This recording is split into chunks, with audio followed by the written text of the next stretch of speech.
morning, good afternoon, good evening, everywhere in the world. This is Skip from EK, host of Dreams Money Can Buy. We are in season three. We have in the building one of, I can't even just say like he's not one-dimensional. He's a multifaceted kind of creator. So he's really good with the pen. He knows his stuff when it comes to music, when it comes to just sports.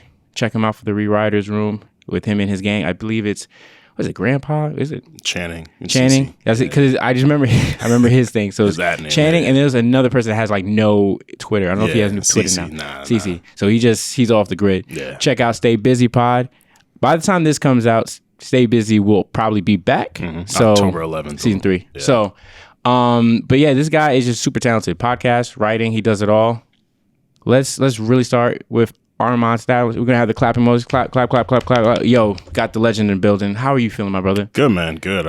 Exhausting last few months, but the grind doesn't stop. And when you love everything you do it through the lack of sleep and through all the busyness. Not to be punny. This is so funny because he's probably gonna like low key drop so many stay busy things, but not even intentionally. Not intentionally. It's funny too. Every time I say the word busy, I'm like, oh man, like this is really part of just. But it's been my life, my entire life. So it's funny. Like when I brought the title to Nick, he was like, "This makes perfect sense, man. Yeah. This is really how we are." And so hold on, because this is current times. We need to go back to earlier Armon times. We got it. Before we get to the greatness that is the now, we need to see like the hero journey. I love the hero journey. So we're gonna go back to grade school. Like, how did you come up? Were you always gifted with like the writing? Were you always in touch with music? How did you start off? I definitely loved music my entire life. I grew up in the church, so I was in the church choir, and my mom would play gospel in the car, and my dad was a big hip hop guy, so he would be at the barbershop getting mixtapes, and we would watch 106 in Park together. And I just remember like early days seeing like Biggie videos, and I remember like 50 Cent's,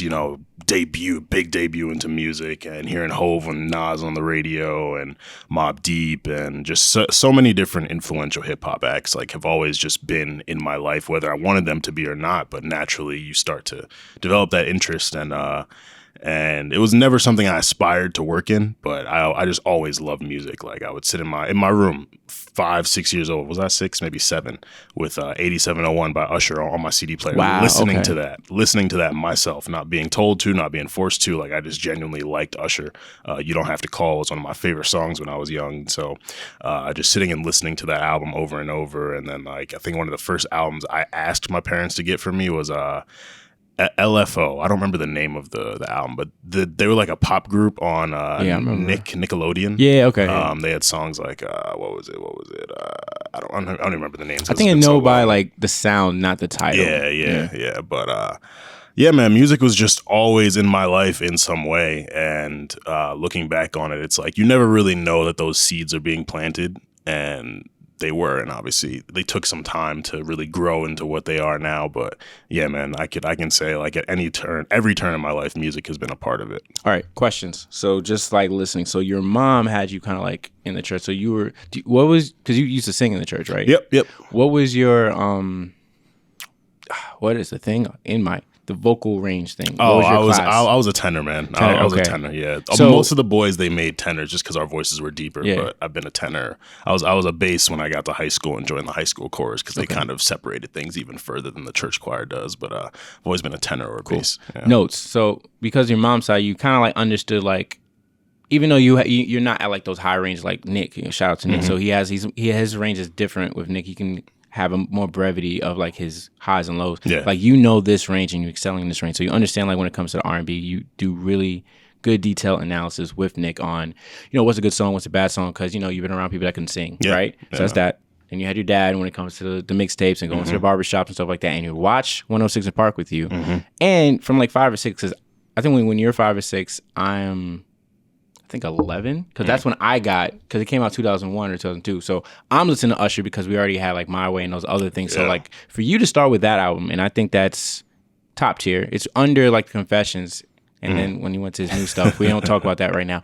But I feel like for your fundamentals of like understanding kind of like what music is when it comes to just appreciating the art and like those various things, it's like really is from your family. Yeah, 100%, man, 100%. Now, and you also mentioned that you kept singing like along the lines of like high school. Yeah. So this is just music. when you start writing, like, were you like writing and doodling when you were a kid, or were you more so like a student of the game and just listening to a lot of good artists before you can convey, I really want to convey my thoughts on it? Yeah, I didn't decide on music writing until way into college, honestly. Like, there were probably points throughout middle school. Actually, you know what? I'm wrong. In middle school, we had to write a persuasive essay, and I wrote it on swag in music and the different types of swag. Like, because this was when Swagger Like Us, the posse cut with Hove, Wayne, T.I., and Kanye came out. The four of them. And then they had MIA. Yeah, MIA was on it. And I remember at that time, I was like, this is one of the greatest rap songs I've ever heard. Because you look at it, you have four of the hottest rappers at the time coming together on a song. And so I wrote about, like, using that song as inspiration. I wrote about what swag is in music and how Lil Wayne is, like, fashionable, but he's a lyricist. And, like, T.I.'s. I remember I listened to the Steve Harvey radio show every morning, and T.I. came on once, and he talked about how for, like, the last 3 years of his career, this is, like, 2008, so 2005 to 2008, T.I.'s prime, he had freestyled everything. He wasn't writing any lyrics down. And I thought that was the craziest thing to me, because when you think of rappers, you're like, oh, they're probably in the studio writing down lyrics and spending hours writing songs before they even get to recording. And I just thought for T.I. to be putting out the music he was putting out at that time and to be freestyling everything, I was like, oh, this he's incredible. So I wrote an essay on that. And, like, I'm sure there are points where I did. I would, like, in college, this is my thing. I would always throw in, like, a rap quote or an R&B quote into an essay that had nothing to do with it. But I always found a way, because I just always wanted my thoughts to be understood within a musical context. I feel like I can communicate myself the best through music, through sports.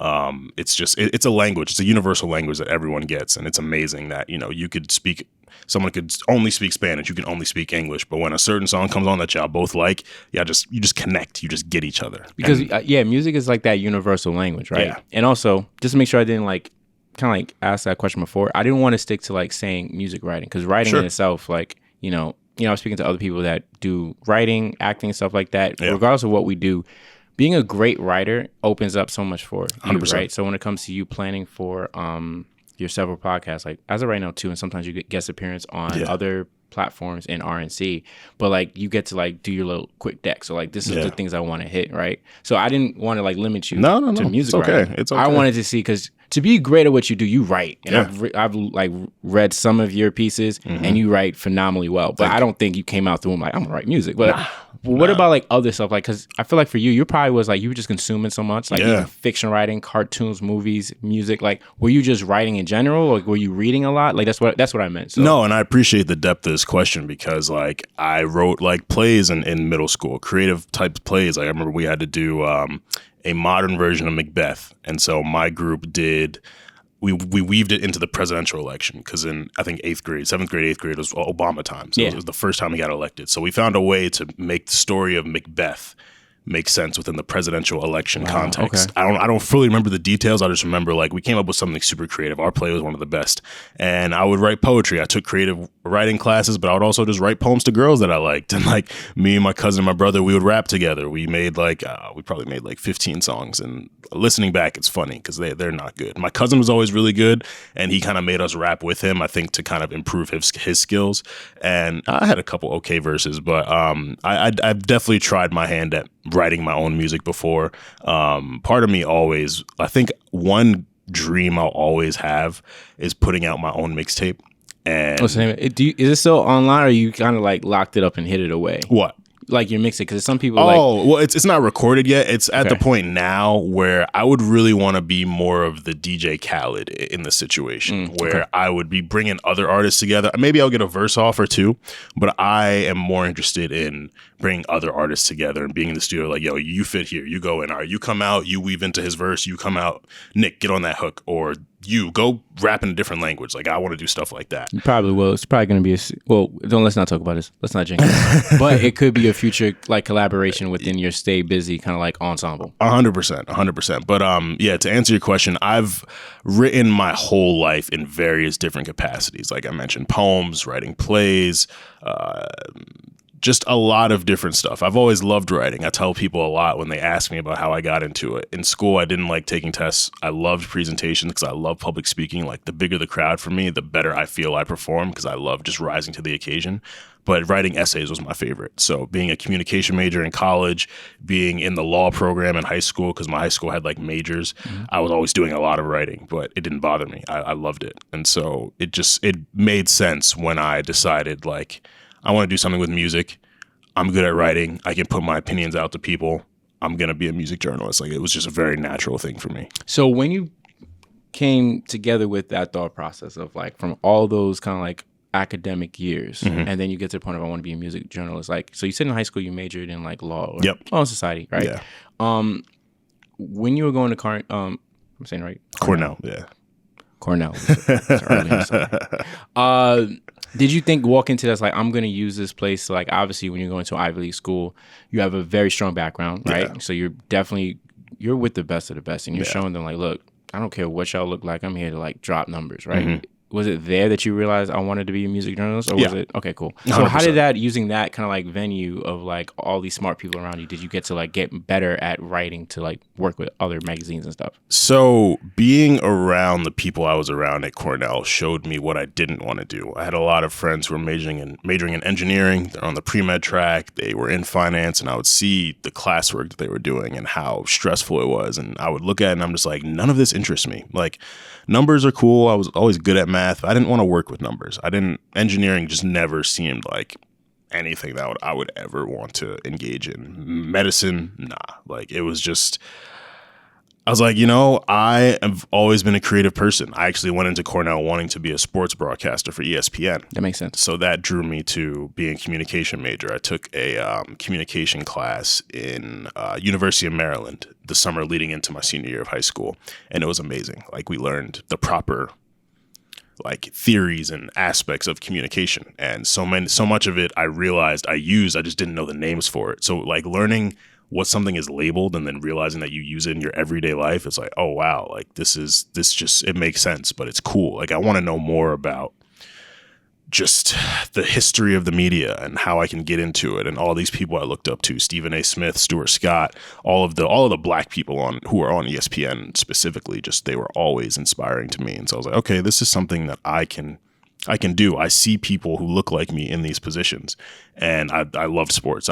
For me, senior year of high school was very bittersweet because it was my final time playing football, final time playing baseball. And I think every high school athlete, when you play at a varsity level, you're like, oh, I would love to do this in college, and I think I'm capable. Everyone thinks they can go D1. I realized, I was like, I'm good at football. I've gotten postseason awards, but I'm not like, there were guys on my team who were way better than me. There are people I played with who are in the NFL right now, which is amazing to see.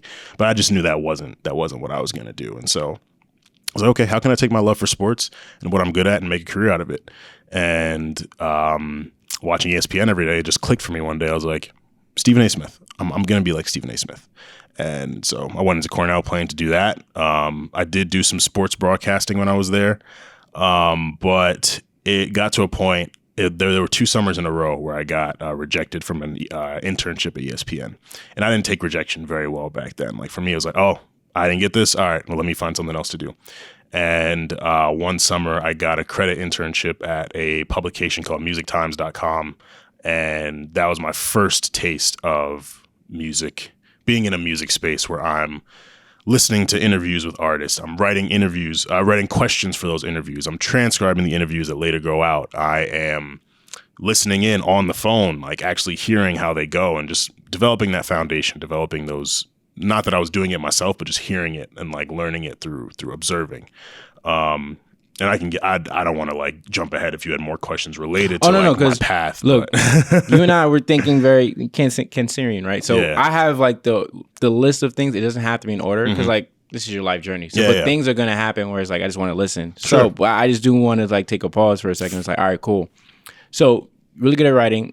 For the most part, music came first, right? And then later on, obviously as guys, we get into the sports that we like. So for you were kind of like a dual sport athlete. Yeah, I played a lot of sports in my life. Something that you guys have to realize, like when it comes to like dual sport athletes, the difficult thing with that is you're on go all year because you have 2 different seasons, right? So if I'm not mistaken, baseball is like a spring sport and football is a fall sport. So as soon as it's like fall and winter, and then when you're prepping for baseball, it's kind of like that winter into spring. So like from all that time, you probably only have a little bit of break for summer, and even then that's football camp because you're getting. I didn't get breaks for most of my life, not until I went to college. Like I started playing football in 2nd grade, and then I played that, and then 4th grade I started playing basketball. So it was football season into basketball season into baseball season, and then the summer is dedicated to, like you said, football camp. So I didn't get breaks, and then I was still involved in the church. I was still involved in after school activities, and it sounds exhausting looking back on it. And as a kid, you have so much energy. When you're excited about things, you do it.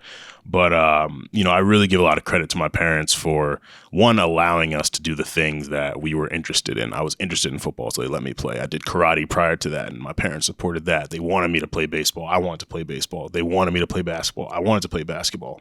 And so I really appreciate that they let me and my brother try things. They let us determine what we like to do, and then they put us in those positions to continue doing it.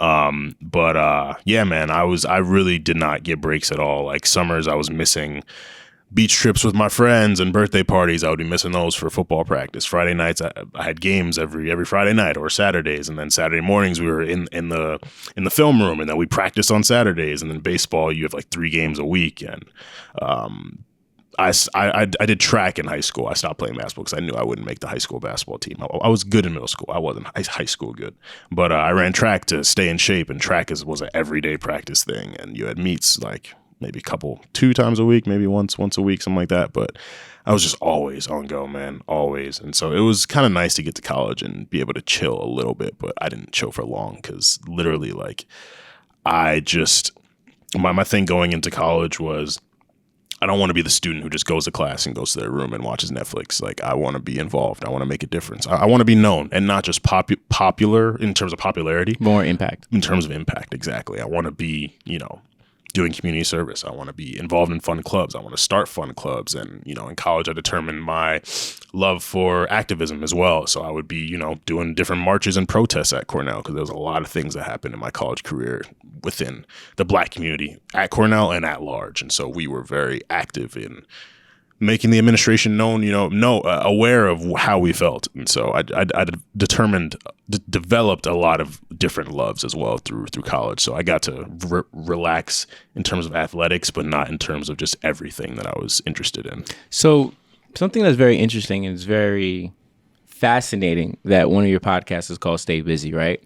Because Stay busy has always been your lifestyle, right? If we're thinking about it, and not even just the puns, but it's like a lot of times when I'm thinking about when people make a platform or they make something connected to themselves, if you like listen to like their life stories, like this makes sense. Yes. Like I interviewed another individual who you guys watching this in the season. Like when I listen to that person, it makes sense why their platform is what it's called. So I'm listening to you with Stay Busy with the whole basketball, track, football, baseball, and the thing that's amazing about you is your self-awareness about, all right, cool. I knew I was good in basketball in middle school, but when I got to high school, I was like, So I'd rather be doing something that I can excel in, because it's not that it's a waste of time, but you just knew when to pivot to shift to what your gears were. And this goes in going more into like when you wanted to be a sports broadcaster. That's something I wanted to do for like 2 seconds, but then I realized that my writing wasn't that good. So not that it wasn't good, but I wasn't consistently writing all the time like people like you, right? So even when you got there, it's like, And then I'm just like looking at everything come full circle to when you're talking about musictimes.com, right? Yeah. So before that, I see something else that says M Stars. Was that before or after? M Stars and Music Times were the same time. Cool. Yeah. So I wanted to ask about like those two, because I think those are like kind of like your initial kind of like entry point into like what, you really getting tapped into like music writing. So if we can talk about, not both of them has to be the same time, but whatever fits for the story. Yeah. I mean, I worked at both at the exact same time, so they're both, relevant. Music Times was just music stuff. M Stars was more entertainment stuff. So Music Times, I was an intern, so I would do the basic intern stuff, pick up coffee, send emails, take the trash out. But like I said, they would give me the opportunity to listen in on interviews, write questions for their interviews, transcribe the interviews. And so that helped me learn how to conduct a good interview. And they also gave me the opportunity to do this thing called Junk Mail. Junk Mail was their collaborative album reviews where three or four of us would email back and forth different questions about an album and email our thoughts. And then we would copy and paste all the emails, put them on the website for people to see our real-time thoughts for whatever album we were reviewing. I think the first album I reviewed was Grand Romantic by, I think his name was Noah Roos or something. He was part of that group Fun. Fun had the song Tonight. Okay, I remember that. Yeah. So okay, so I reviewed his album, and I didn't get to like do hip hop and R&B until maybe like my fourth or fifth review. I did like a Casey Musgraves album. I did a it wasn't Jason Derulo. It was someone. But the first hip hop and R&B albums that we reviewed through Junk Mail, Migos had dropped YRN3, I think it was. Okay. And Miguel dropped Wild Heart that summer. So I got to review those two. And that was really cool because I realized a lot of the ways that I would discuss music with my friends wouldn't translate well to an album review. Like I would make a point and people would be like, huh? And they would like challenge me on it. And I would be like, okay, I need to formulate this a little better. And so being in that environment with more seasoned writers, going back and forth with them through an email thread, that really helped me to realize like having a music opinion is one thing, expressing it in a way that is appropriate, that makes sense, is in a way that people receive it well. It's a whole other thing. You have to learn that. You're not going to be good when you first pick up the pen. And so I'm really appreciative of that of the opportunity for that reason, because I think it helped me along the way as I went, further into other publications. But it was just a really good introduction into the space because they weren't like a huge platform. Like they got some pretty cool interviews, but they weren't like one of the most well-known. I didn't know about it until I got the internship, to be honest. Like my cousin worked there and my mom was like, oh, your cousin works at this publication, see if you can intern there. And so she set it up and I got it. But it was just a really good entry point and a really good opportunity to be like, okay, this is something that I like enough to where I can make a career out of it. So let's see what I can do next. So what's fascinating about like you working for both of these two like platforms, like one M-Stars being for the entertainment and the Music Times for like kind of like the more music, like not opinionated, but you're coming from like your thoughts, right? Of like how do you articulate, like you said, just instead of just being amongst your peers, like your colleagues, your friends, like talking about music, where we can just be yelling back and forth. This person's top three. This person this. Like, but how do you say it in such a way where it's like even like when you talking about how you would always have like a music quote in some of your essays and always kind of like bringing it back where it's like, oh, this kid's got it. So I would have never thought of it that way, right? So it's like, to me, it's like these are like training montage where everything that you've done in your life is like this, you learn this skill set here, you learn this skill set here, right? Yeah. The next couple of things to me is like you kind of were in like the G League with M-Stars and Music Times. It's no disrespect, but when you're looking at a smaller platform, you get more reps to do things, right? Now you're entering the bigger leagues when you're getting to the next couple of publications, right? Yeah. How did it feel for that transitional thing? Because, before you're doing like those kind of like, not grunt work, but you're doing transcriptions, you're listening. How did that translate to these bigger platforms for you? I want you to say these platforms because I want him to be able to like hone these like accolades. Yeah. So I had, after that summer ended, I started writing at a startup blog called Hand Me the Aux. And that was an interesting experience because starting out, you can really just do whatever you want. Like when you're not bound by sponsors and a larger publisher, you can really just do whatever you want. And I love that creative freedom. One thing I've always valued throughout my entire journalism career is having that creative freedom. And you don't get it everywhere. And so working with them, and this was in 2016 when I started writing for them. And we know 2016 was a classic year for music. So very strong. So I did a review on Views. I did a coloring book review. I wrote about Still Brazy by YG. I wrote about a bunch of things that year because there was so much to cover. But I think going from there, so I went Music Times, which it had an office, like it had its own situation. It wasn't one of the bigger platforms, but it was something. I love Hand Me the Aux. I love everything that we've done and we've grown a lot. So not to shade them anyway, but it went from Music Times to Hand Me the Aux to the Source magazine. Like it was, so it was a roller coaster essentially. And so getting there, the summer of 2017, and that was a dream opportunity for me. My friend Regina Cho, I'm sure you know her very well. Yeah, shout out to her. Shout out to Regina. She had interned there the summer previously, and she was younger than me too. So I always looked up to Regina. Like, she knew, like, when I met her in 2014 through Twitter, and she was always like, "I'm gonna be a music journalist. I'm gonna be a music journalist," and I just admired her determination to do it, and she made it happen. She, you know, blogged at a couple smaller blogs just like me, and then she got the Source opportunity and she killed it. I think she did like a Soulja Boy interview and something else like her first year there. So I would speak with her a lot, and she would, you know, encourage me and try to connect me with different people. But the person who owned the Source, Londell McMillan, he was a Cornell alum. We were in the same organization. Not Alpha, like another organization at Cornell. And so we had that connection there. And so he was just really impressed with me. And obviously he wanted to look out for a fellow Black Cornell alum. So got to the Source, and being at such a big publication, you have to do things a bit differently. You have to adhere to trends. You have to adhere to SEO. You have to, you know, follow the trending topics and cover things like that. You're doing a lot of sourcing news from other platforms. And, you know, in a way it felt wrong. It's like, oh, I'm basically using like this publication's news to then put out news on my own. But, you know, each publication has their own voice and their own brand and their own way of going about things. So you did something someone else did, but you did it the Source way, because people come to the Source looking for the Source's way of communicating things. But it was very fast paced. Now, I would do a lot of typical intern stuff there, but they knew I was there to be a writer. And one thing for me is the internship program there, it was 3 days a week, 10 to 6. Excuse me. I told them, I was like, I'm coming in 5 days a week. I really want to work here. I want to show you how serious I am. I want to get a job after I'm done here. So I'm coming in 5 days a week. You guys are going to see me. You're going to feel my impact. I'm going to stay late. I'm going to come to events. I'm going to help set up. I'm going to break them down. And, you know, whether if we're in Brooklyn and I got to get home back to Jersey at 1 a.m., like, I'll do that. Like, I'm serious about this. And I did that. And they gave me a lot of opportunity as a result of how hard I worked. So started out, I would just do basic news writing. And then they were like, you can start doing album reviews. You can do this. You can do that. You can control our social media. So I was running the Source's social media for like 2 months. And it's a big platform. They had over like 600,000 followers, something like that. I don't know. So it was like from running my own personal social media to running like Hand Me the Aux' social media to then running this major publication social media. It was like, wow, like I'm doing things that I could only dream of, you know.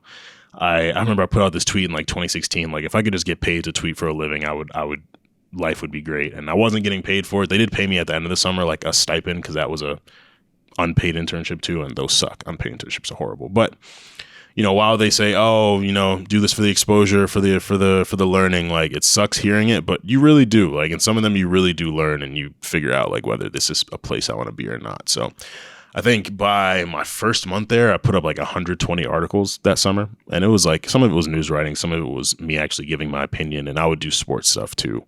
But it was just really cool to be going that hard and to be given that, like, that battery put in my back. Like, you know, you're good at this writing stuff, so keep doing it for us. We really value your contributions. Like, I was putting up more articles than people who had been there for years.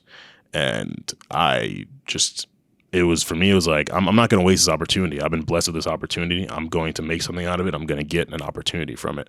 And yeah, so we went hard. We had the Source 360 festival that summer in Brooklyn. So I helped them organize that, getting the talent for it, promoting it. I was there every day, breaking down, setting up, whatever they needed. I was that point person. And I think they really appreciate it, because they'd asked me to come back like a couple months after my internship ended, but I was at school finishing up, and I wanted to do more after that. You know, I definitely valued the opportunities there, but that being at the Source made me aware of a bunch of other music publications that I wasn't aware of. Like, it was always a dream to get a DJ Booth byline or a Billboard byline or a Pitchfork byline. And so I was like, you know, I could stay here or I could expand. And that I also became a lot more aware of freelance writing at that point, where instead of being signed to one team, you're a free agent. You do like 10-day contracts there is how I tell people. Like, so you do a 10-day contract. You know, it's not actually 10 days. You might only do one piece for somewhere, but you're with them and you get paid by them. And then you still have the freedom to go elsewhere, play overseas. Or it's kind of like being a free agent in wrestling, rather.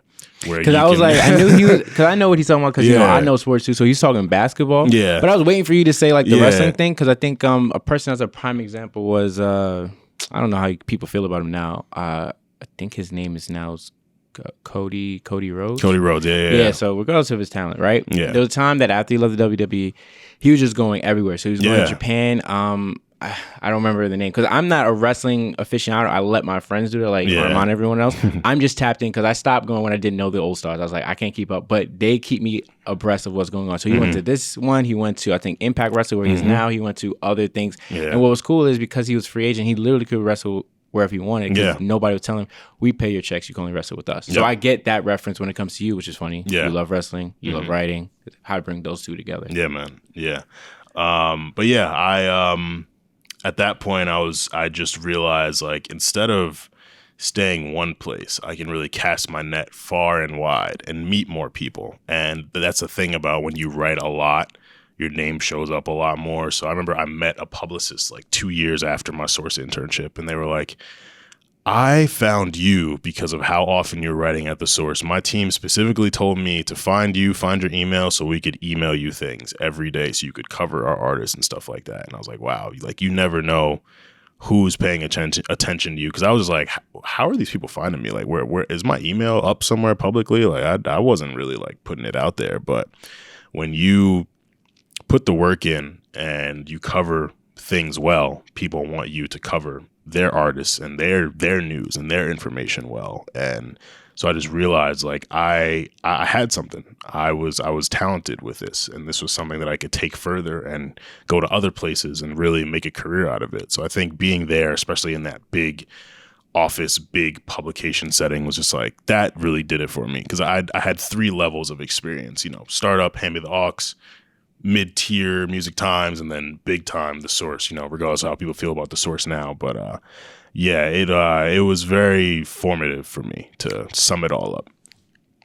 So just to pause, as if we're doing like some type of journey with Armon right now. So childhood, writing music because of family, athletic. So you have discipline. So that's the most important thing. Like, everything you've done when it comes to things like being an athlete is not easy. As much as people get mad about them being overpaid or not, when you're dedicating so much time that, again, you got to miss out on childhood memories. You weren't going to the beach. You probably, if you had a relationship, it was probably like you probably dedicating like poems, like you said, because you're really good with the pen, or making playlists is something that you and Nick are really good at. So you're really intentional with those stuff. But I can't really chill with you like that because I'm really doing a lot of things. You're busy. So, right, when you're doing all these things and you're getting to like this opportunity with the Source, and you're able to like, I'm gonna really work hard 5 days a week. You pumped out, you said 120 articles in that first month. Yeah, it's only like 30 or 31 days, right? So think about it. He pretty much the equivalent of like 4 articles a day. No matter the length, that's a lot of output, but that's also a lot of experience points, right? Yeah. So that means you're writing at such a level of like knowing how to get that stuff out, in addition to being ready for those conversations, in addition to being present for those events. Yeah. Now, again, I love you talking about these other things because it sets up for your even bigger interviews or your even bigger write-ups. Yeah. So I know the Source internship was it between sophomore, junior, or was it between junior, senior? That was my super senior year, because I ended up doing an extra semester at Cornell. So, it was after my senior year, going into my last semester. Extended year. Okay. So after that point, you had to finish up at Cornell before you could come back, right? Yeah. What happens after you kind of like come back and you finish? Or was there anything else in like the last semester in Cornell preparing you writing wise? No, I didn't do that much writing, because I was just so focused on doing my best academically and getting out of there. Because I slacked off a little bit in college. Like I look back on it, I'm like, man, I could have done a lot better GPA wise. But I think what I sacrificed academically, I made up for in leadership opportunities and learning as a human and being involved on campus. And you know, at the end of the day, your GPA is just a number. It doesn't really define Nobody you. cares. So I don't, you know, I look back on it like, damn, but I'm like, look at what I've been able to accomplish despite my GPA at Cornell. It's not holding me back too much. So. And you got the degree from Cornell. So. Yeah. yeah. So where does, I don't know the order because I just have this in list and clearly. Sure.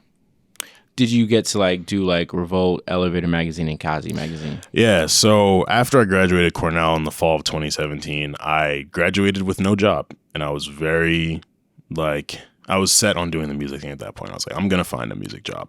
The thing was, my resume comparatively, and I'm at the point now in my life where I don't compare myself, but if I were to compare it to Regina's, for example, she had done a lot more than me. She started a music magazine at Syracuse.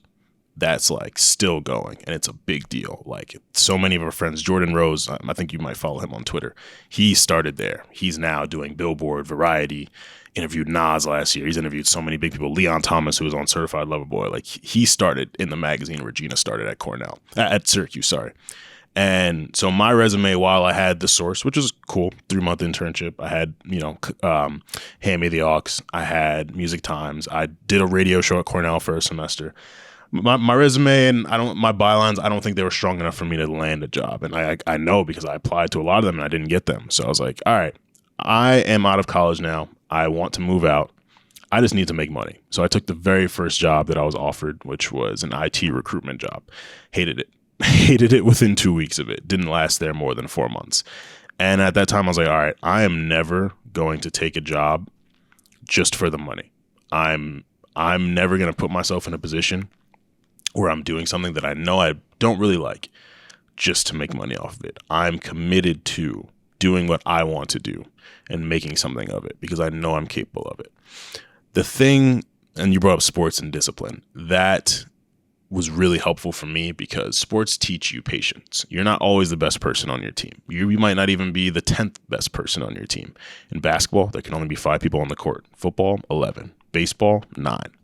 So there were situations where I wasn't a starter, situations where I barely got play time, and those situations teach you patience. I think one thing in my life is, as patient as I can be, I also always really wanted instant gratification. And so when I felt that I was a really good writer in 2016, 2017, I was like, how am I not getting picked up by Complex? How are all these platforms not seeing what I do and not hiring me? And so I was like, all right, well, let me just get in my bag and get better. I'm just going to get better until these places can't deny me.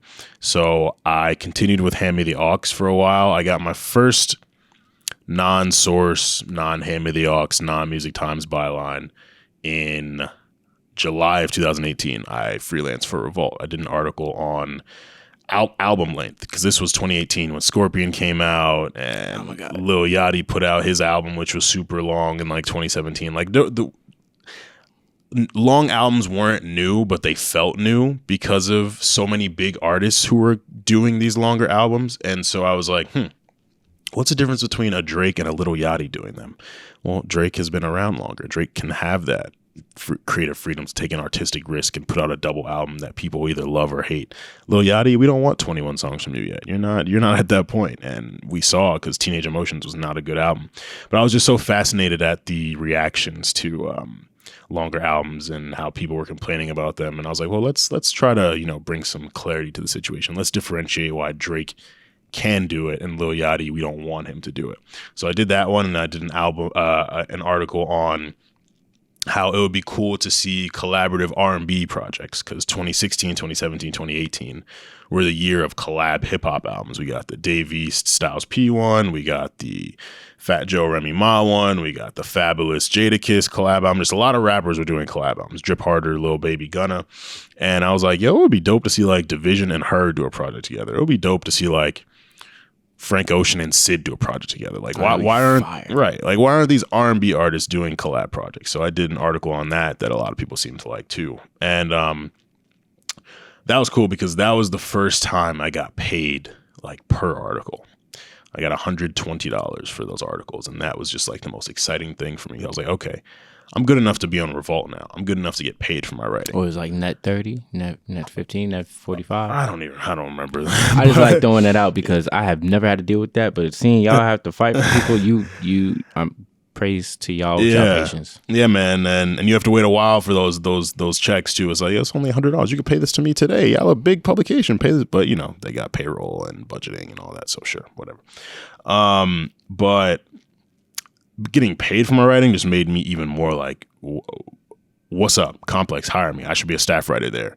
Billboard, hire me. I should be a staff writer there. But even, they can take those risks on freelance writers because it's a one-off. But to bring someone on staff, you have to be sure that everything that they do matches the level that you want. And that takes time. It takes time of freelancing for one place for them to want to bring you on staff. I was like, nah, I should just be there immediately. And I wasn't there yet. So I joined Elevator as a contributor, but I was like, and it's funny. I think about it all the time. I was a contributor who might as well have been a staff writer there. Like I was putting out stuff every day. Like the rate I was working at the Source, I brought to Elevator, but Elevator was different because I was out of college. I was just home all day listening to music, writing about music. I would either be home writing or at the gym or listening to podcasts to ultimately get ideas for my writing. And they had a certain direction that they were trying to go. They wanted to get more into they wanted to be a label, and they wanted to start signing artists. And a lot of publications have those types of dreams. So they start out being publications first, and then they try to transition. And so they gave me a lot of opportunity.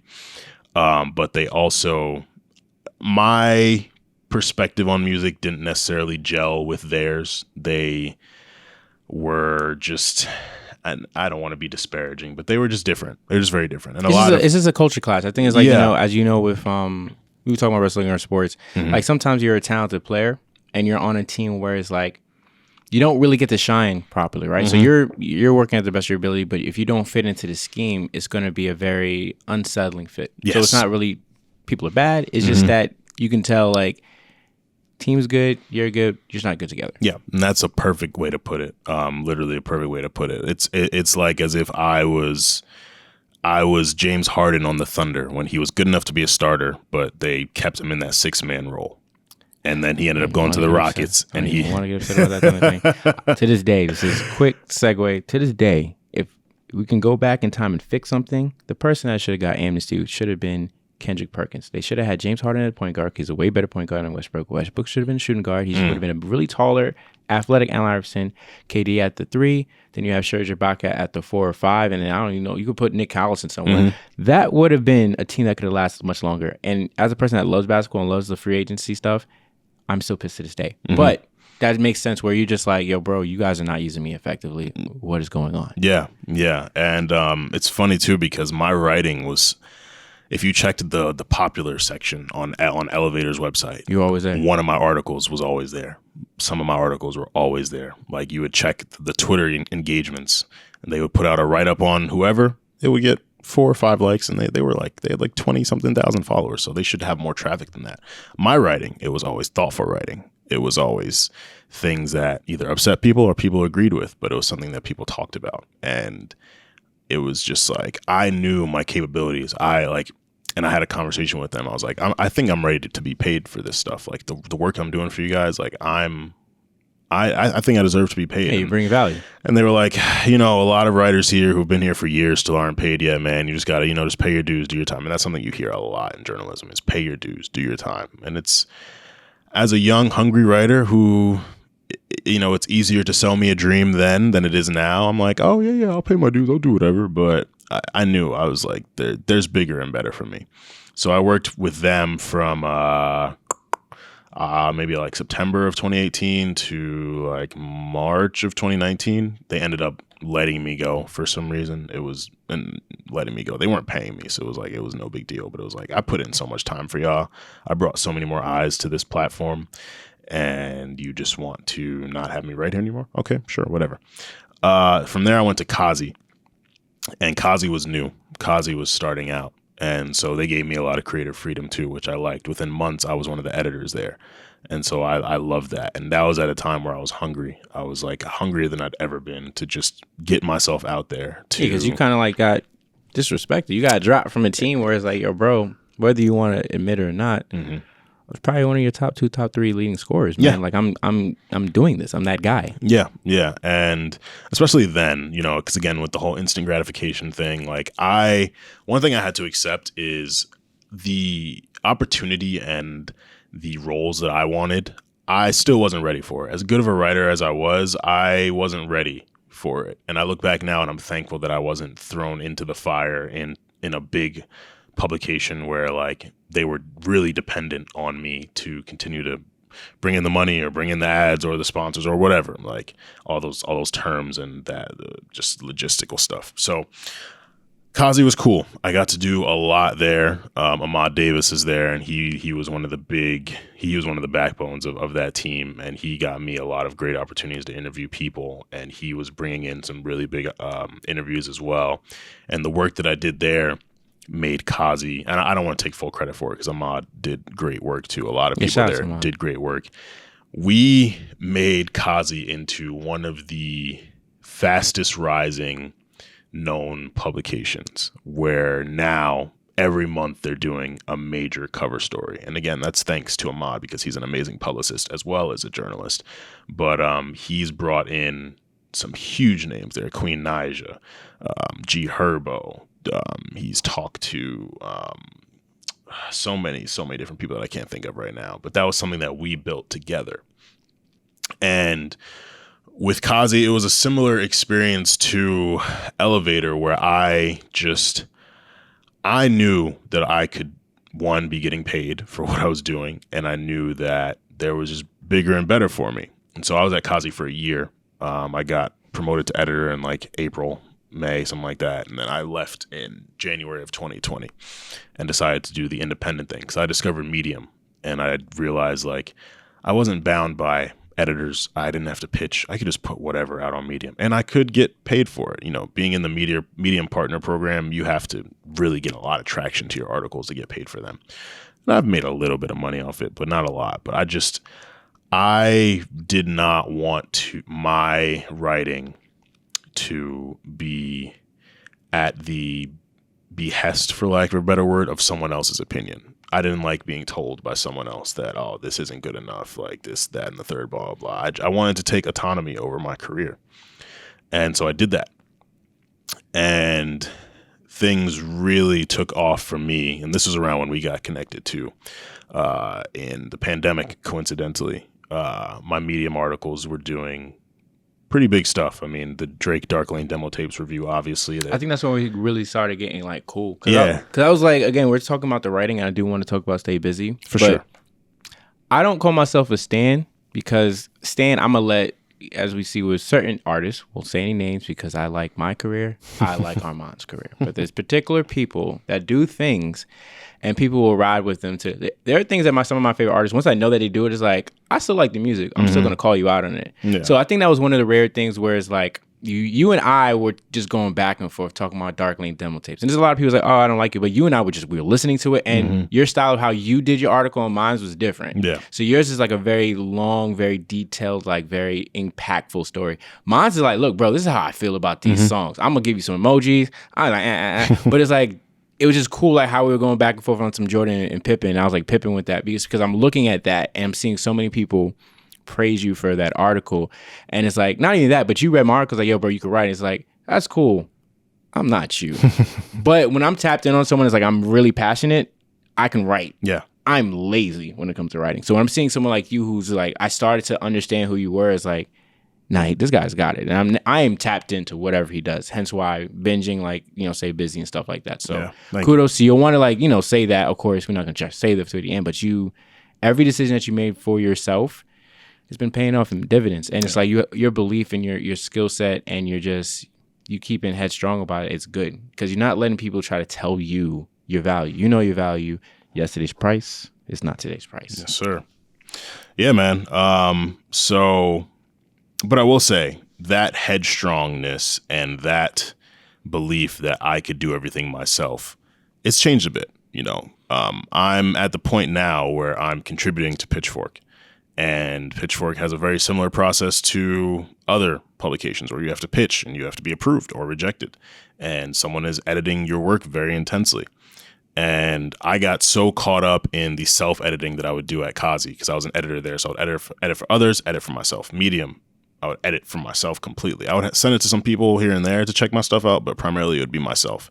And I've got the Grammarly extension, which is huge. Every writer who is interested in writing, get the Grammarly extension, because it helps you catch a lot of things that self-editing, you might not catch. But I've definitely had to not change my tune. Like, I still very much so want to accomplish everything I want to accomplish as Armon Sadler. I don't want it to be, I got here because of Pitchfork, or I got here because of these things, but rather I'm adding value to them. So I think that, the writing I'm doing for Pitchfork right now is like, small write-ups on new songs, but I covered Capella Grey Gallus. I was one of the first writers to cover that song. Yo, shout out to you. We see what that song is doing now. It wasn't something that I wanted to be like, oh, I put people onto this. But when you look at when I wrote about it in March and you look at what it's doing now, and there are writers who have told me like, yo, you put me onto that. I wasn't hip to that at all. And I got put on through Instagram stories and through Regina and Kojo talking about it. Yo, this is going to be the song of the summer. I'm like, shout out to Kojo. Shout out to Kojo. Love Kojo. But they were talking about this song in like February. Like, this is going to be the song of the summer. I'm like, it's still cold out. Like, how do we know that? And then I listened to it. I was like, okay, I get it. And then I wrote about it. And then people started to like it. And then slowly you see it on everyone's Instagram story. And you hear it on the radio. And you see the Chris Brown Popcorn remix now. And all these other artists on it. And you're like, wow, this song had one of the most organic rises, and I played a part in that by covering it on Pitchfork. So that's something that I take a lot of pride in. I don't want to take the credit for it blowing up, but I think you're part of it. It's not you're not going to say it's all you, but you played a percentage of it. Like, 100%. We don't know what the percentage is, but you had more eyes to it. And I think even when it comes to writers and stuff like that, you know, there's a very tricky line for you, right? Like, because you have so many peers that are, you know, levels higher than you. They just have more years of experience. But for you to be like, I'm nice, but also like staying humble, which is a very difficult thing. Right? It's very difficult because you have to have that killer mindset of like, yo, I'm fucking nice, right? But you also have to be like, but I can get better. Yeah. Because I've always looked at those two things as two halves to the same whole. Because if someone keeps saying that they're nice, but they don't work on the other thing where it's like, yeah, I can get better, it's going to kind of run out. And if you could be like as humble as possible, like, yeah, I could get better. But if you're not shouting your shit out, nobody knows that you're fucking nice. Yeah. So I think that's something that is pretty, like, you know, that you got to really commend for yourself, because that's how you've gotten better. Such like, even when you're saying from, I think before, like from 2015, currently recording to like 2021, but it's like, that's like fucking 6 years, right? Yeah, man. And like your rise in 6 years is just, it shows from like, you know, you getting it fucking through the mud, or like Franklin say, yo, I built this shit brick by brick. We know that speech. So it's fucking fire shit, bro. Yeah, man. Thank you. And that's what you mentioned, the whole killer mindset but humility thing, is something I've struggled with, because we have to promote ourselves. Like, a lot of these publications, you can write for them and you can put something out. They won't tag you. They'll put out the article, but they won't tag you. So people don't know it's you unless they actually click the article and go in and scroll to see the person's name. So you have to do a lot of self-promotion. And it can feel annoying sometimes, always talking about yourself. And you can, like, I've had people who, they haven't said it to me directly, but I've seen subtweets, and maybe it's my insecurities that have thought it's about me, but like, there have been people years ago who were like, oh, the way y'all are always talking about yourselves, it gives off very egotistical and blah, blah, all this. And I'm like, I've been a confident guy my whole life. I definitely have an ego.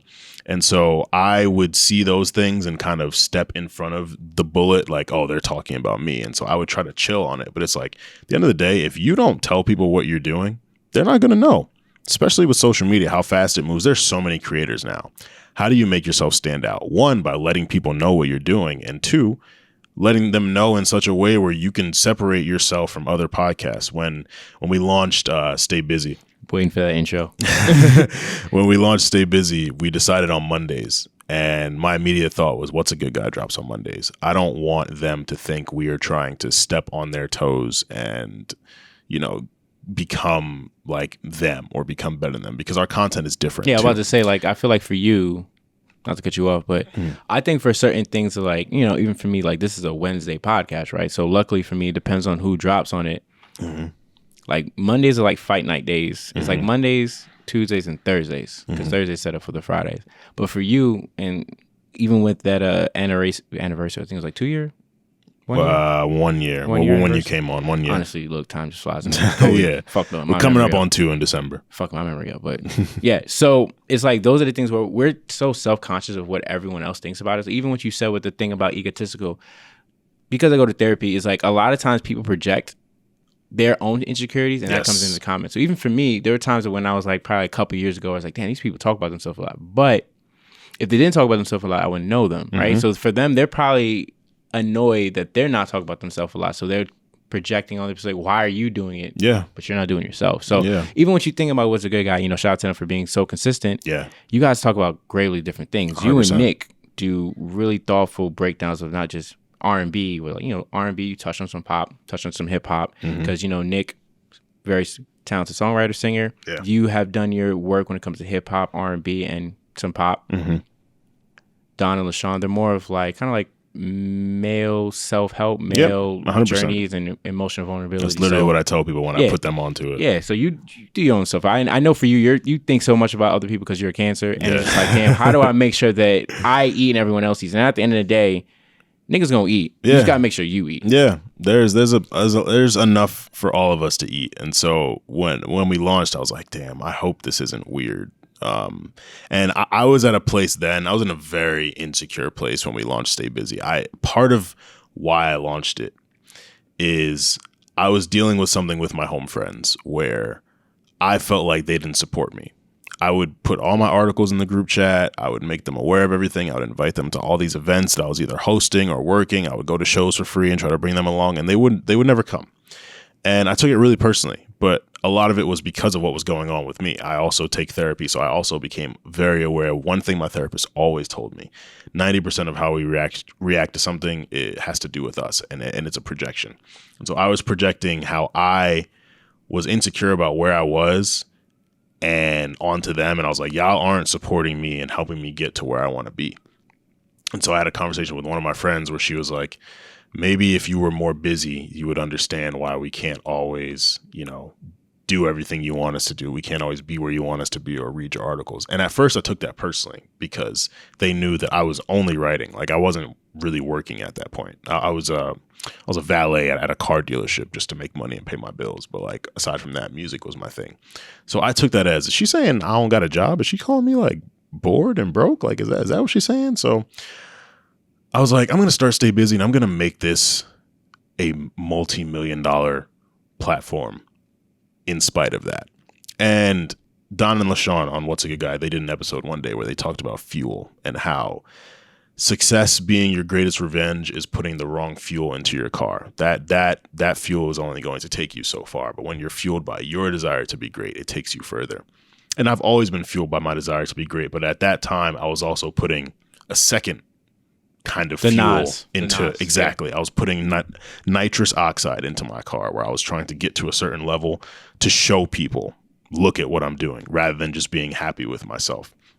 And so, over time and just realizing the grind of podcasting and how you can't blow up immediately, that kind of humbled me a bit, and just developing more self-confidence and really talking through my insecurities at that time helped me to realize, all right, I'm not doing this in spite of people. I'm doing this for me and for Nick and for what I want to contribute to the music space, because it's a very selfless thing for me. I want to make this space better. I want to inspire writers who look at the way certain writers do things and certain publications do things and may get turned off to it. I'm like, no, there is a niche community here where we're doing things the right way, and you can do that. It might take you a little longer to get where you want to be. You don't want to go the academics, the DJ Vlad route. That's fine. There are people who are doing it in other ways, and you might not get there when you want to, but you can if you stick to what you're doing. And so that was Stay Busy for me. And so I quickly got past feeling like I was competing with What's a Good Guy, because we weren't competing. Like,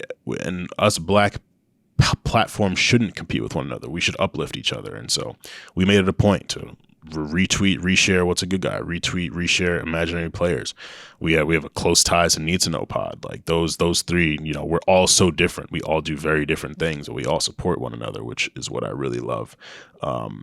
And yeah, because Regina's on Need to Know, right? Yeah, she's on Need to Know now. Yeah, and they're dope. They're amazing. They're them and What's a Good Guy are really a blueprint to follow, because I think that Stay Busy, we've had a lot of impact on music conversations and the way people think, and the guests that we've had, the event that we just had, of course. But like, What's a Good Guy and Need to Know, I've been doing it for years. Their subscriber numbers are crazy. Like, when we were celebrating 10K plays, granted we're a younger podcast than Need to Know, we celebrated 10K. Need to Know celebrated 1 million total plays, and it was like, that shit's inspiring. That's something that I look at and I'm like, we can be there one day. We just got to keep our nose down and keep going and keep delivering the content we're creating without really wondering about who's better than us or who we're better than. And just there's no need to compete. There's no need to compete. There's too many music podcasts out here to try and compete with. If we weren't wondering about what everyone else is doing and just trying to beat that rather than beating ourselves and beating our last episode, then we're thinking about the wrong things. I think that's something that's important, because I feel like you were going to say it naturally, so I wasn't. That's why I try to listen a lot more in my interviews. I hate interjecting, but I think what has helped me in, this podcast, things I'm trying to do with my writing and other things, the only person that I have to compete against is myself, right? Just because, to me, as a person that I used to be the binge king of like podcasts and that title I'm going to be taken away. I think I've done everything I needed to in the podcast of supporting everyone and shouting everyone out. I'm transitioning.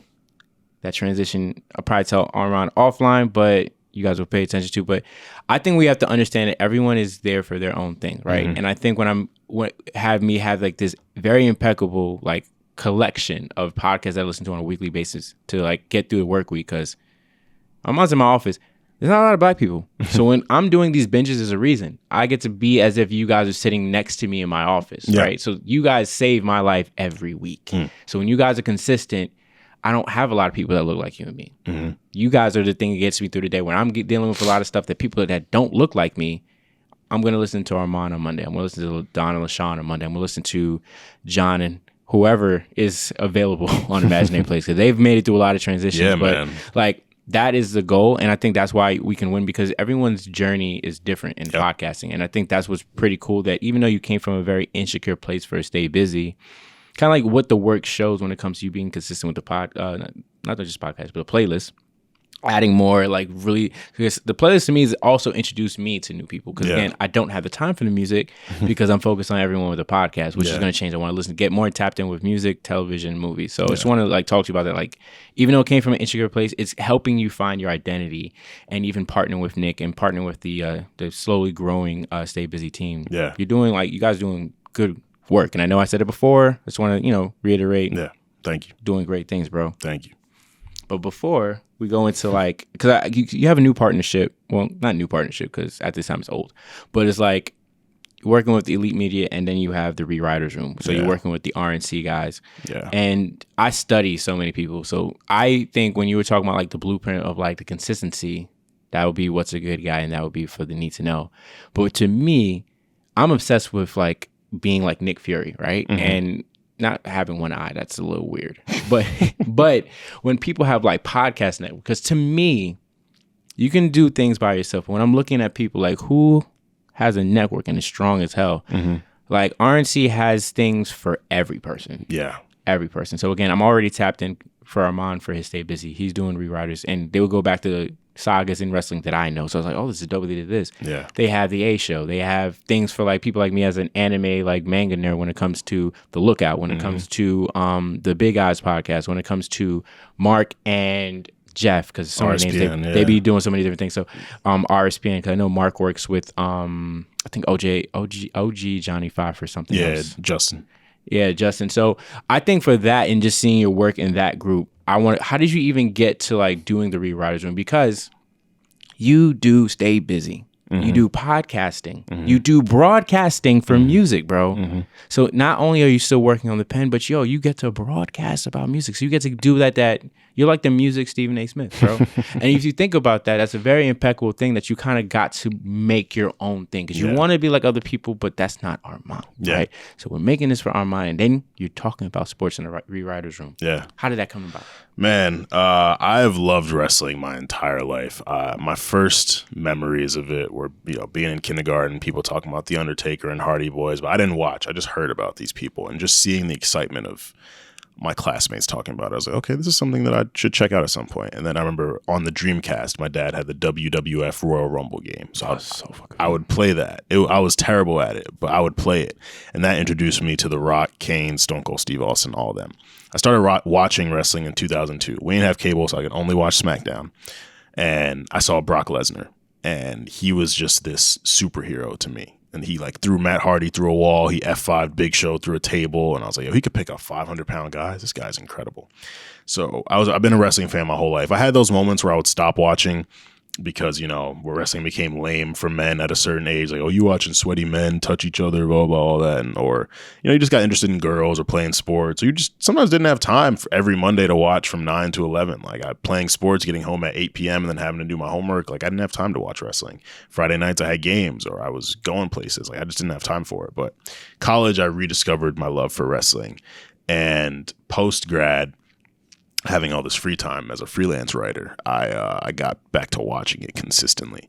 And so I got connected with the A Show probably like 2019, fall 2019. It came across my timeline one day, and I just started watching it, listening to it. And I was like, black men podcasting about wrestling. Who would have thought? Wow.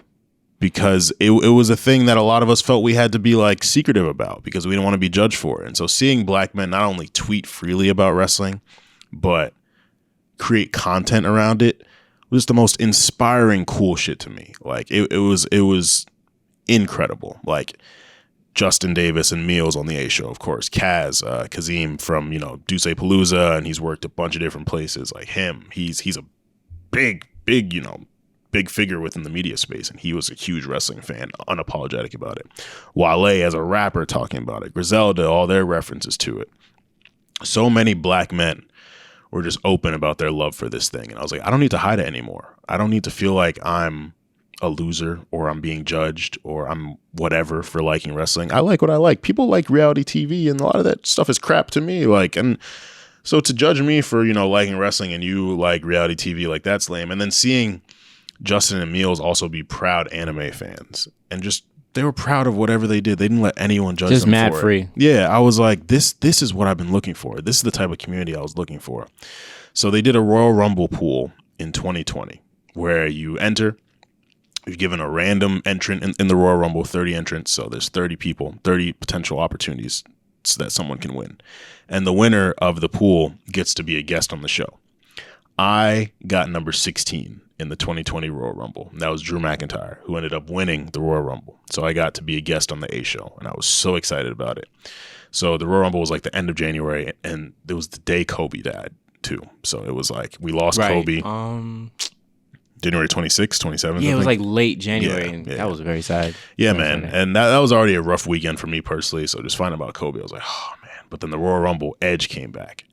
And that was a moment we all needed because, we knew Edge had signed. We were wondering, like, when is he going to come back? When's he going to come back? Then he comes back the day we lose Kobe. And it was just like, the Lord takes, but the Lord gives too. We got Edge back. You lost Edge because of his chronic like neck issues. Yeah, and seeing him come back and shine is really, really heartwarming. He was gone for 10 years, and it was like, okay, Edge is never gonna come back. Well, it's fine. We've accepted it. It's whatever. But he came back, and so I got to go on the show. I think I went like in February. It was right a couple weeks before the pandemic really got going, and we got the stay-at-home orders.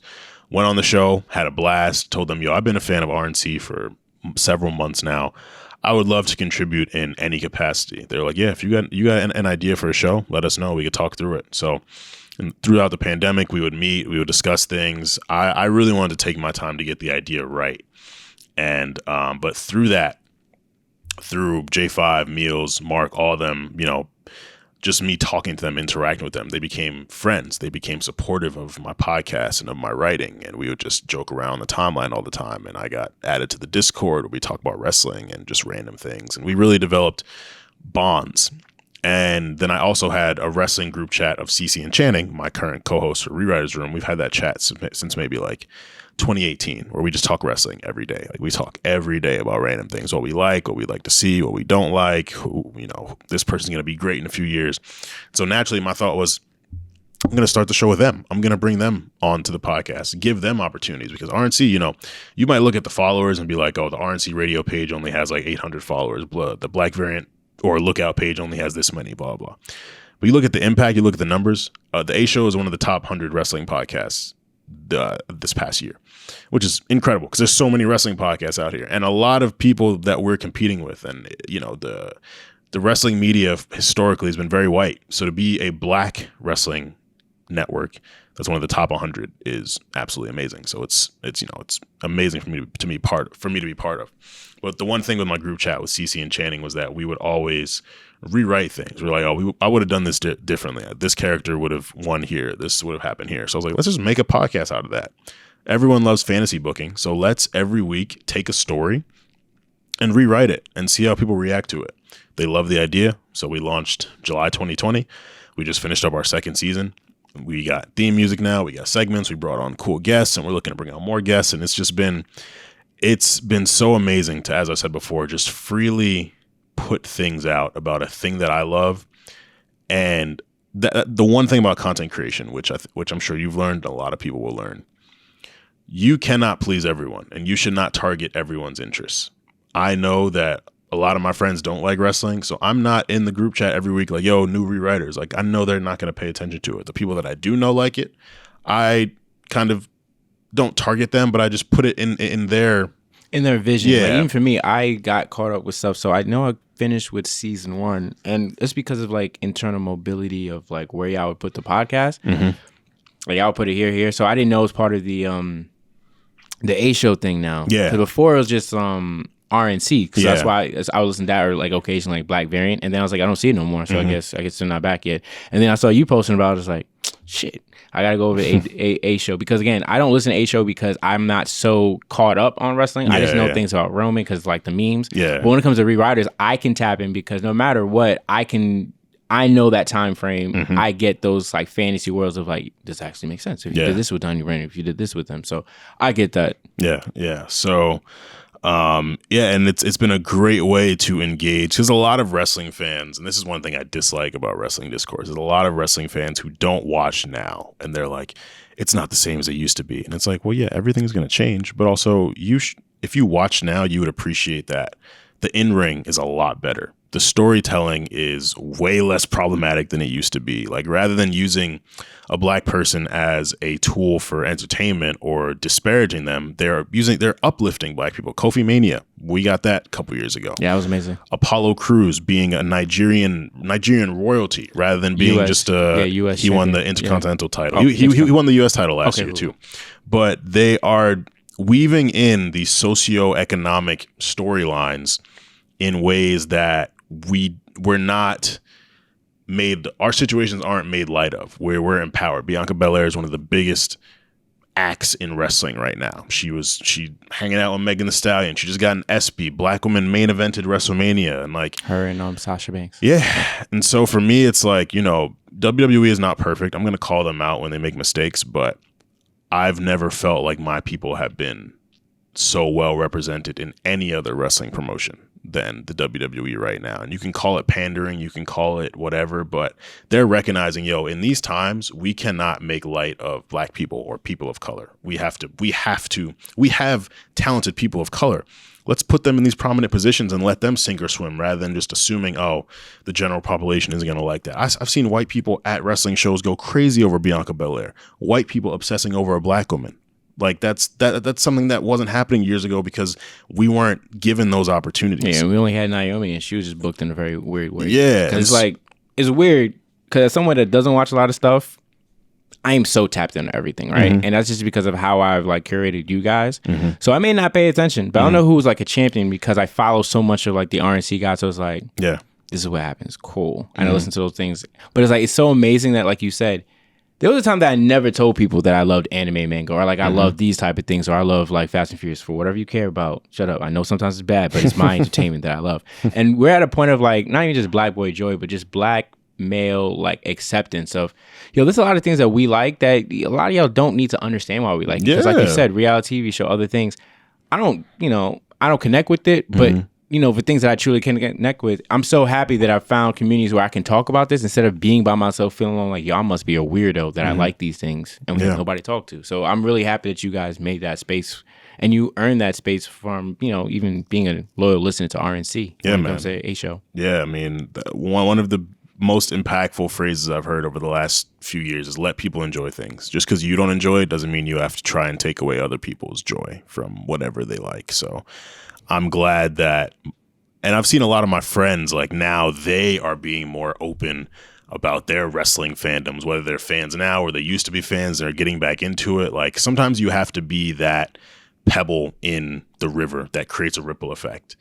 And I've seen so many people who never had anything to say about wrestling, once they saw that I had a wrestling podcast and I was talking about it on a weekly, bi-weekly basis, they're engaging me in the comments. They're tagging me in different things, and they might not always know what they're talking about, but I'm just like, I'm glad that you can comfortably discuss something that you like without caring about how you're perceived or what people have to say about it. I'm glad that I played a part in that, because throughout my endeavors, throughout my journey, all I've ever wanted people to do is be comfortable being themselves, liking what they like, and having the opinion that they have. But sometimes, you might be put in a position where you have to challenge it, defend it. Someone's going to go against it. That's okay. That's the point of communication. If everyone agrees with you all the time, you're not going to learn anything. And nobody grows. Yeah. Nobody grows. So I do want to say before I kind of like, not end off, but like close with Stay Busy, because everything was kind of like leading to that. There's a partnership with the Elite Media where you were like, I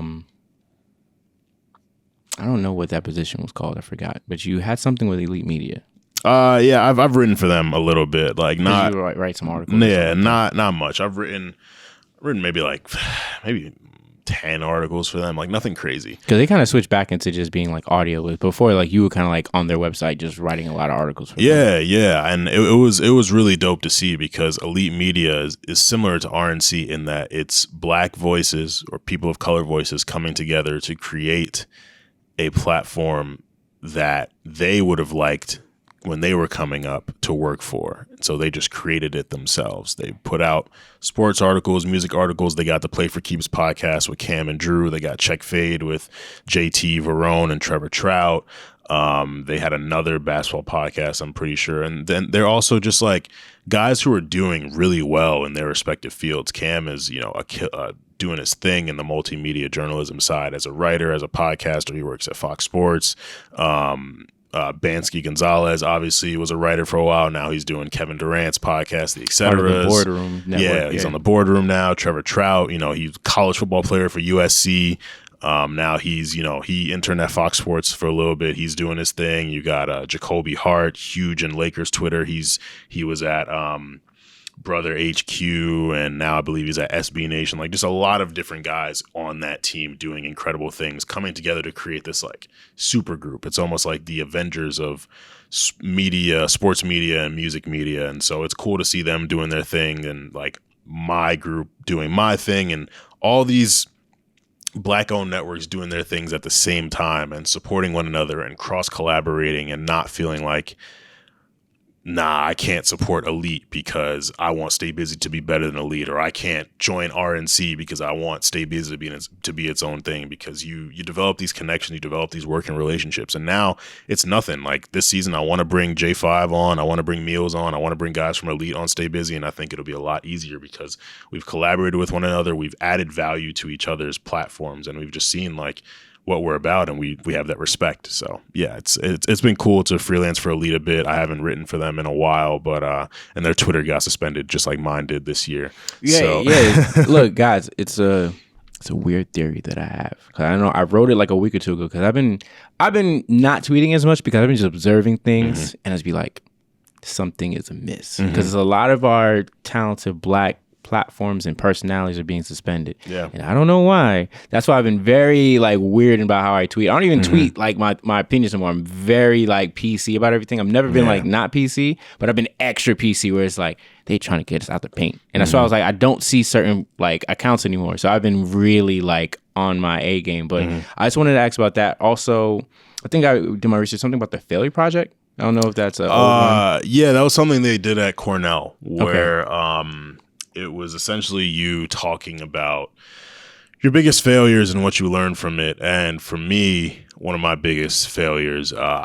Spring 16, which was 2016. It's funny. We all reflect so fondly on that year because of the music, because of Summer 16, the Work Controller, One Dance combo, and the short Canadian guy who put out Love and For Free Drake, and just, a bunch of good things that came from that year. Cleveland winning, coming back down 3-1 to win the NBA Finals, and 2016, who won the Super Bowl that year? Peyton Manning won and retired. Peyton Manning's my favorite football player ever, so that was the Broncos. Big for me. Yeah. A lot of good things came from that year, but it was also the year Trump got elected. There were, that was the year of the Orlando massacre, where people were killed for being, homosexual, and just a bunch of terrible things. And so, we reflect fondly on that year, but I think part of our joy was we had to have fun through the trauma.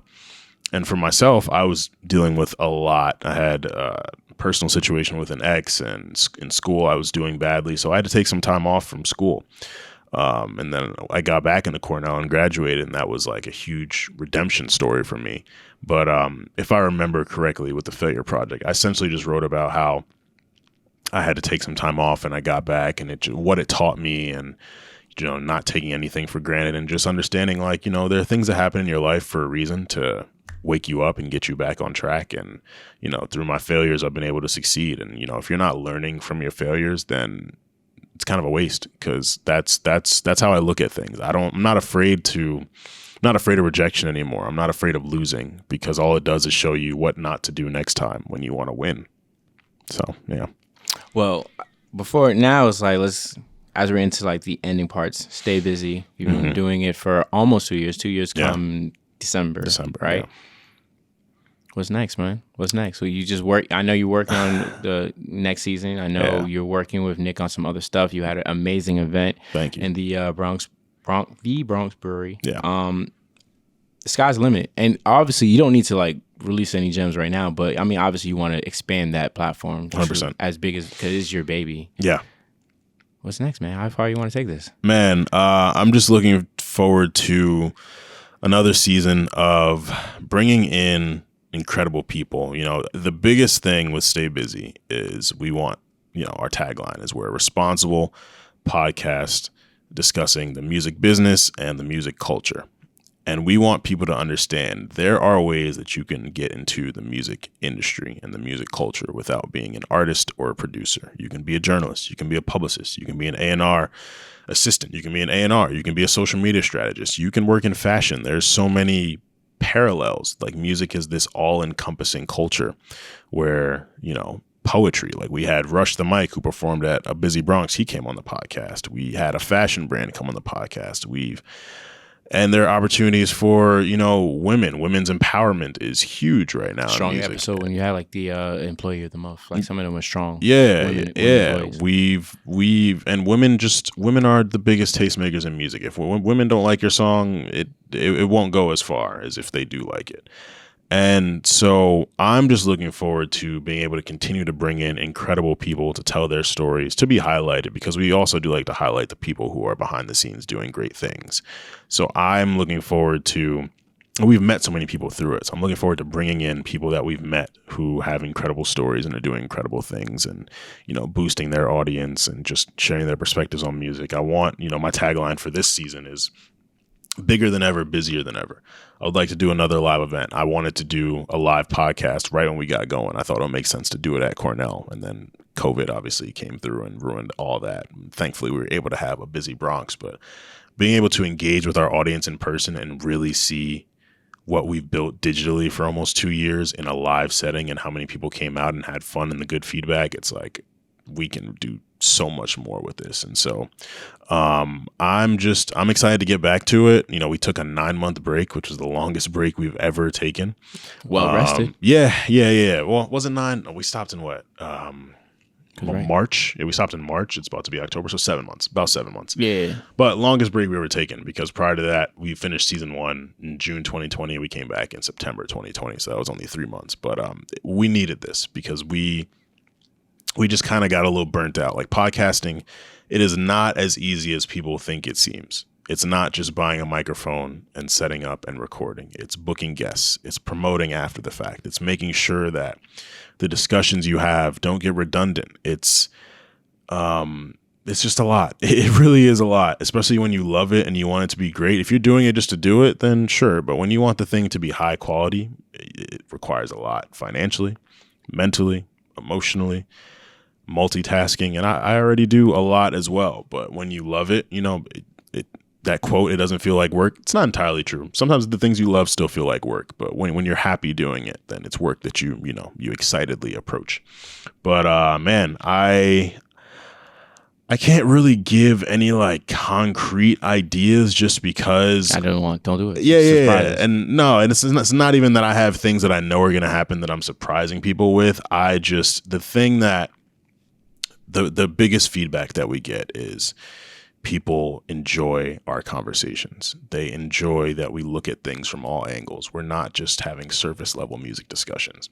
And those are the type of music discussions Nick and I have regularly. It's literally us having conversations we always have, but just with headphones and a microphone on, and then we're putting it out to the people. And I don't ever want to lose that. You know, we can bring in the biggest person ever, but like at our core, I just want people to have something that they take away every week. And as the more numbers we get, the more opportunities we get, you know, it'll be cool to bring in. I definitely have some dream guests, but I'm not doing it for the look. I'm not doing it for the numbers. I would love to make money off of this and have to do nothing else, but it's just a genuine love that I have for creating content around music with my best friend / line brother / all these connections Nick and I have, and doing it in a way that other people enjoy, providing for them, putting them onto artists. That's what a lot of people said coming to our show. They're like, yo, you put us onto artists that we've never heard. And I was like, that's all I want. That's all I want. So yeah, man, I'm ready to get back. I'm ready to have a lot of fun. I'm ready to take things to the next level. But as long as I'm happy with our efforts, and the people still like it, then my goal is accomplished, you know. So that's really all I can say, because I'm so thankful for where I am now, all the work that I put in, all the doubts that I've had, all the failures that I've had, and I'm at a point now where I'm contributing to one of the biggest music platforms ever. I'm creating my own music platform. I'm creating content around wrestling. My mental health is at a really good place, and that's something that people, you know, I am able to converse with a lot of people about, because it wasn't good for a while several years ago. I'm content. And I've got a lot of other opportunities, non-podcast related, in the works that will be coming out this month that I'm excited about. And I just feel like I'm that close. I feel like I'm just that close to everything that I want, everything that I work towards being in my hands. But then from there, it's like, all right, well, I don't want to stop here. I'm going to keep going. And so I just want to be able to use everything that I'm doing to put into everything else that I'm doing, and just elevating everything. So, yeah, I'm excited for what the season of Stay Busy is going to bring. We've definitely got a slew of guests that I think people are going to like, and we'll see how that works, because we're looking to go back in studio. Primarily, are you going back to the Brooklyn thing, or you have a new studio? You guys will see. We're going to be setting up our own little space somewhere. Fire. But yeah, with that, which is tough, because it'll be good to be back in person, but Zoom allowed us to talk to anyone anywhere. And now being in New York recording, it's going to be like, primarily our guests are going to have to be New Yorkers or tri-state people. So we may incorporate some Zoom hybrid stuff for certain guests, but yeah, man, it's like you said, the sky's the limit, and I'm trying not to go in with expectations, because when you expect things and they don't happen, you can look at things like they're a failure. I just want to go in and be the best podcaster I can be every week, and Nick be the best podcaster, executive producer he can be every week. And we just continue, you know, bringing these good conversations to people and having them look at things in different ways. Armon, thank you so much for, like, you know, coming through. Yeah, man. To like my own base of operations here. Yeah. I just want you to give your quick, you know, rundown. Give Stay Busy, you know, YouTube, the platform. This is your time to like promote yourself. Yeah. You do quite a good job on social media, but this is your time. The Armon Sadler, socials, Stay Busy. Let's get it. Let's close out. Yeah. So, you know, it's funny. Skip was one of the people last year. He tweeted, yo, y'all need to have your Twitters and your Instagram names the same, so it's easier to find you. And I had that for a while until my Twitter got suspended. So my Twitter now is Armon_Sadler3. My Instagram is just my name, Armon Sadler. No spaces, no numbers, no underscores, anything. You can follow Stay Busy with Armon Sadler at Stay Busy Pod on Instagram and Twitter. You can follow the Rewriters Room at Rewriters RNC on Twitter. You can follow, what else do? I do a bunch of other stuff. I think that's about it. But yeah, Stay Busy will be back in October. Episodes every Monday, 9 a.m. Rewriters Room. We just finished season 2. We'll probably be back in like a month or two, but we drop on Thursdays now, usually around like 11 or 12.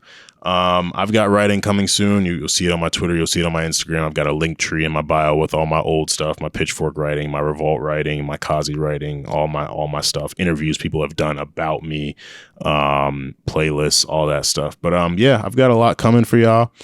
Pleasure to be here. Thank you again for having me. Skip is one of those guys that social media needs.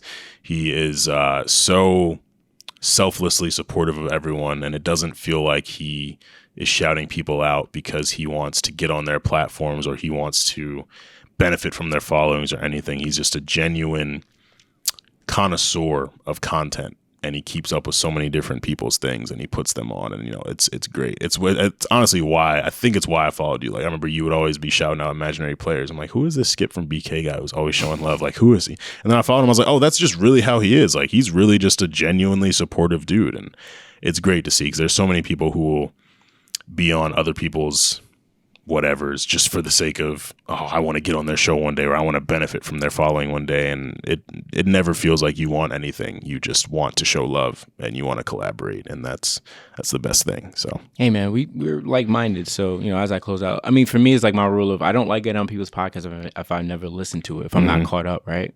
And that's just a real challenge, because there's some people that really want me on their stuff, and it's like, that's why I'm ending out with these last binges. Only a few more that I have to binge, and then I'm putting that cape up. But no, I just want to say thank you, bro. Everything is genuine. That's the reason why I definitely always had you on the list of people. And this has been a long project of mine. I've had a list of, I can't say the name because then it would kind of give away how long this is going to be. This is a limited edition thing. I'll tell Armon how long it's supposed to be. But I've always had him because I just always liked how he moves. But Armon, thank you so much. Yeah, man. Stay busy. Thank you. The Rewriters Room, thank you. This is Skip from BK, your host. I am the host of Cove Alpha, founder of Cove Alpha, but this is my baby, Dreams Money Goodbye. Please tap in. Shout out to Katiana and Jomo from Slept On Creatives. They're going to make all of this look and sound pretty. I just do this stuff, but they're going to help out. So shout out to you guys. Stay safe, stay busy, stay in tune. Peace.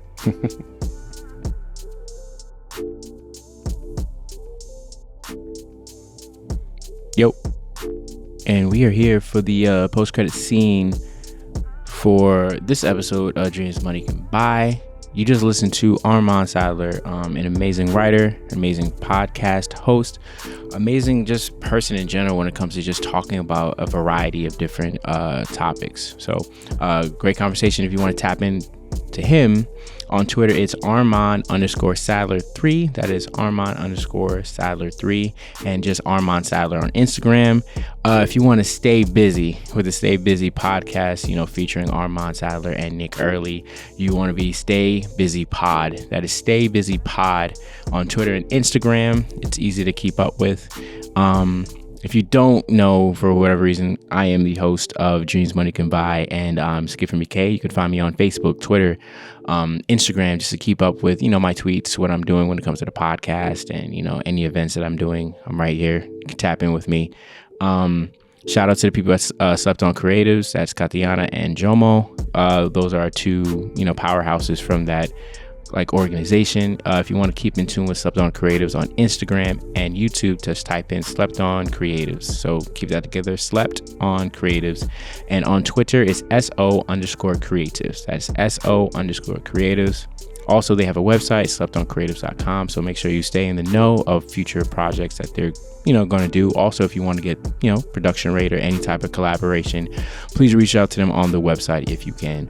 And just to close out, this is powered by Cove Alpha. This is my baby. It's my website where I host all my podcasts, articles. I'll be tapping into writing more and doing other podcasts and other ventures. So best believe you want to stay tuned. So follow Cove Alpha on Twitter and Instagram and Facebook. So it's Cove, COVE, Alpha, ALPA. That's Cove Alpha. So see you guys next time. Be safe. Peace.